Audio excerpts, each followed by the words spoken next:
At the bottom of the world, on the southern coast of New Zealand,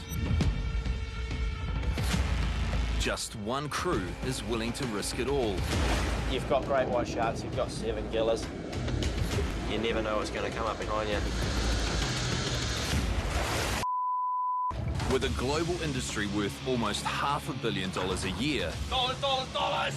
there's fortunes to be made. Chasing one of the world's most sought-after delicacies, I've probably just made $600 in about an hour and a half. the sea urchin. That's why they call it spiky gold. For huge paydays, We stayed for 13 hours. they're pushing the limits.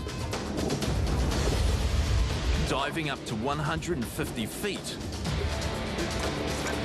on one breath. I have blacked out. It's one of the world's most dangerous professions. Mistakes can be deadly.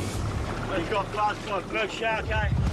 I'll go in there, pull his tail, I'll give you $20. But these divers are some of the best He's the best spear fisherman in New Zealand and I'm right on his tail. and hungriest Gun it! Fast gun me!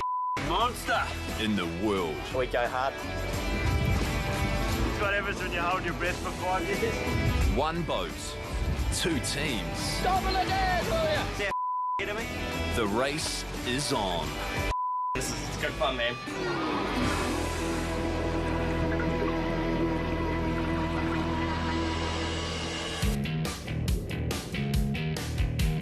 At the bottom of New Zealand's South Island, at Bluff Harbour, skipper Dwayne Herbert is preparing his vessel, the Southern Leader, for another mission in search of spiky riches. So planning a trip, there's a lot goes into it before you push off the wharf. It's like you got to buy a new fridge every time. You got a lot of mouths to feed in a few days. All of which Dwayne needs to make back before he can turn a profit. And before he can catch anything, he needs to find his crew. Red Dog's not on this trip. Can't afford to wait for him, so we just got to get going. Fortunately, Dwayne's been able to recruit some new faces, but he's still a man short. So Dion's meant to be coming. I don't know where he is. Can't get hold of him. We just got to get going. We're only a couple of hours behind schedule, but that's all right. Along with the new faces, diver Raymond is back for the trip. I never miss a chance to go out with Dwayne. I just want to get into those fat sea urchins and bring home a boatload of cash.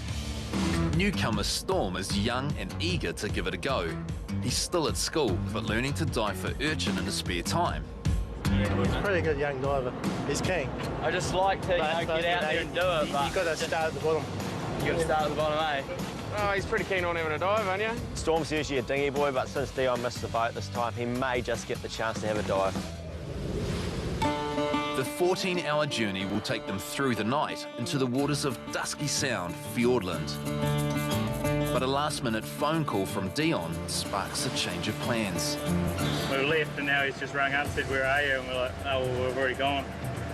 So luckily we're going along the coast a bit so we can duck in and pick him up. Send the boys in and go and grab him. Right now, catch you later. Oh, careful of the motor.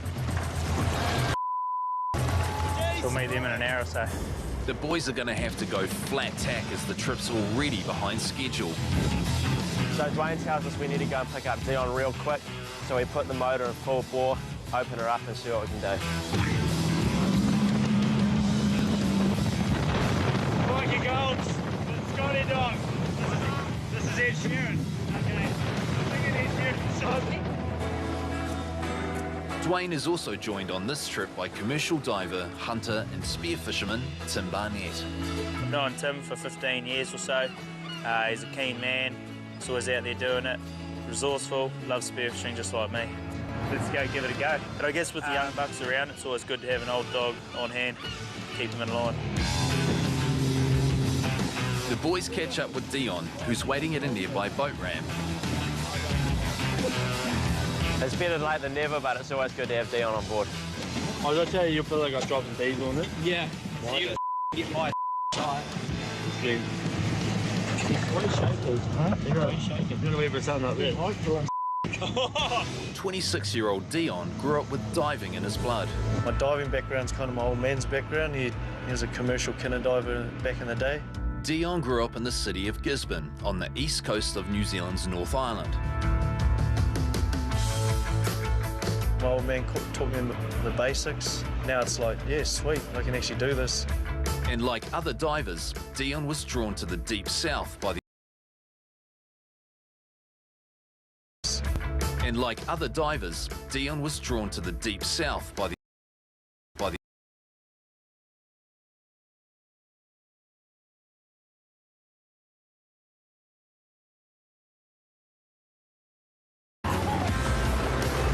So they got a saying down here in Bluff, all the divers here, they say head down, ass up, you know, work hard, you know, play.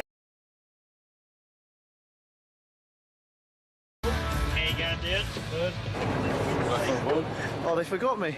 With Dion back on board, the crew is now complete. But young Storm is worried he'll be stuck being dinghy boy again on this trip. I mean, Dion's just going to have turns dinghy boy into my...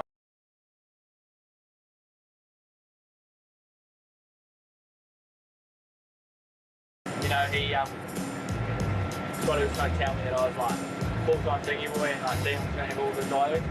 Yeah, well, that was the plan, but now you've changed my mind, you've asked, so... Oh no, that's all good then. Nah, Sweet as. part of being a skipper is keeping your crew in line and also giving boys a chance.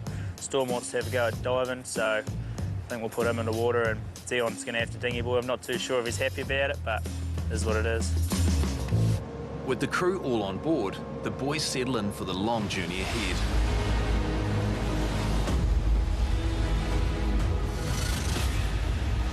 Through the night, the guys take turns on watch to make sure the southern leader stays.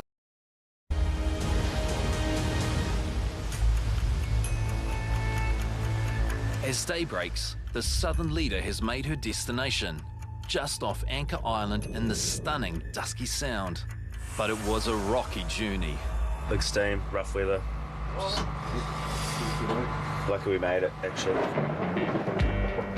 And the conditions are less than ideal. A bit drizzly, a bit of rain, so enthusiasm levels aren't right up there at the moment. You try to get as much sleep as you can, but the boat's always moving and it's quite hard. Sonny, you smell like diesel the whole night. What? It's the bed, man. It's the bed, no, it's the pillow. Oh, the pillow. Someone dropped my pillow in diesel. It was bloody awful. My God. Rough conditions, sharing a bed, pillow smell like diesel, but I'm used to it. How you feeling? I'm actually feeling terrific. Ready to seize the day. Ready to catch a load of sea urchins. It'll all be forgotten once I get into the water and start getting into that spiky gold. There was no sneaky meetings last night, was there? No, that's right. They say an army marches on its stomach, so it's on to the most important meal of the day. Oysters on toast. And it seems Dwayne's responsibilities don't stop once he gets below deck. The old skip's doing the dishes. He's a completely good guy. Every day I gotta do the dishes. With the crew fueled up and ready to go, it's time for the teams to divide and conquer. Us young bucks are real keen to get into the water, me, Dion and Storm, and we just want to get in there and make some cash. While Team Raymond are rearing to go, Dwayne and Tim, the old dogs, are still getting suited up. I'm running a 9mm top half and a 7mm bottom on this, so yeah, always think I'm a bit of a wuss, but I like being warm, so I'd rather let a little bit of water in if I have to, stay nice and toasty. As the old dogs embark on a historic dive, the young bucks are trying to find the pot of spiky gold at the end of the rainbow. Fat sea urchins. Howdy, howdy, let's get rowdy.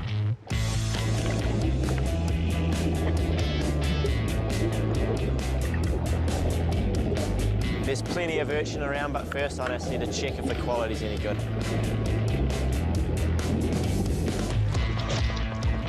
Any good, Ray? Pretty high average. Pretty high average. Yeah, we're getting a few kinner, but they're just not good quality, you know. Like, yeah, look at that.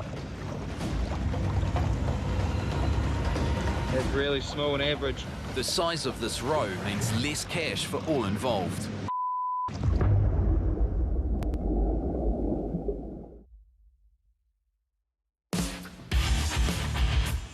In the shallow waters around Dusky Sound Fjordland, young bucks Raymond, Storm and Dion are first in the water, searching for spiky gold or fat sea urchins. And while these look the part, it's what's inside that counts.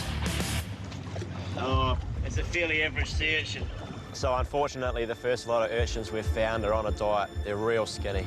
We aim to actually get them when the roe is a lot fatter than that. That's real skinny.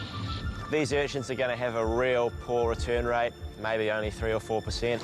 If we go back with a boatload of these, the bank account's not going to be looking too good. Too good. They taste good though. Too good. They taste good though. Yeah? Satisfied? While the young bucks go in search of bigger urchins, Dwayne and Tim are using their talents to be allowed to spear butterfish, commercially. There's been plenty of commercial spear fishermen that we know of that haven't done it legally, but we've got the bit of paper that says we're allowed to do it. Dwayne and Tim see spearfishing as a great alternative to set netting. Traditional set netting has been criticised for the amount of bycatch, unintended fish or animals, such as dolphins or birds that get caught in the nets. Spearfishing is selective, it's more sustainable, and there's no bycatch. Purely you're taking what you see. Seal's just about to jump in the water. Got a bit more lard on me than the rest of the boys. Too much good eating. But the guys will have to be careful. They are not ringing the dinner bell for other hungry marine life. Whenever you're spearfishing, you know, there's always blood and guts in the water, so you've always got a chance of a shark swimming in. So we are going to have to be careful. Fiordland is known for sharks. Yeah, 7 killers and bronze whalers. Possibly bronze whalers down here, Dwayne, or not? You'd probably have more of an issue with makos, to be honest, rather than bronzies down here. Yeah. The years as well, so you never know. Over with the young bucks, the urchins are still coming up underfed. Yeah, it's been hard. Probably dropped it about 4 places and no luck. What we're basically doing is going around every single place we can where we know there's sea urchins and we're checking them for quality. And you open them up, real big shell, just full of juice, but there's just nothing in them. That's just no good. You know, I've had a roe that's thick as my palm before. You got to make the decision, should I go hard all day and rake up all those sea urchins that are real, or should I just pick away and hopefully get the best ones? Because it's also a waste of our quota, and our quota is real precious to us as well. Collecting sea urchins in New Zealand is heavily controlled by a quota system. Dwayne's quota allows him to collect 350 tonne of urchins a year. So yeah, we want to fill our quota, getting the best quality product we can at the time.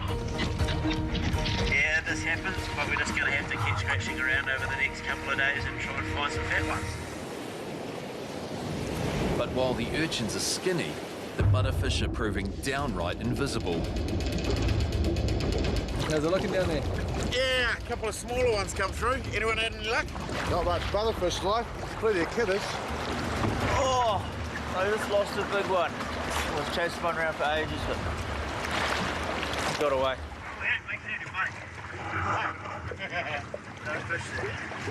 You can plan and you can prepare as much as you like, but at the end of the day, if the fish aren't there, you're coming home with nothing. The team decide to try another spot. Finally, I get some good butterfish in my sights.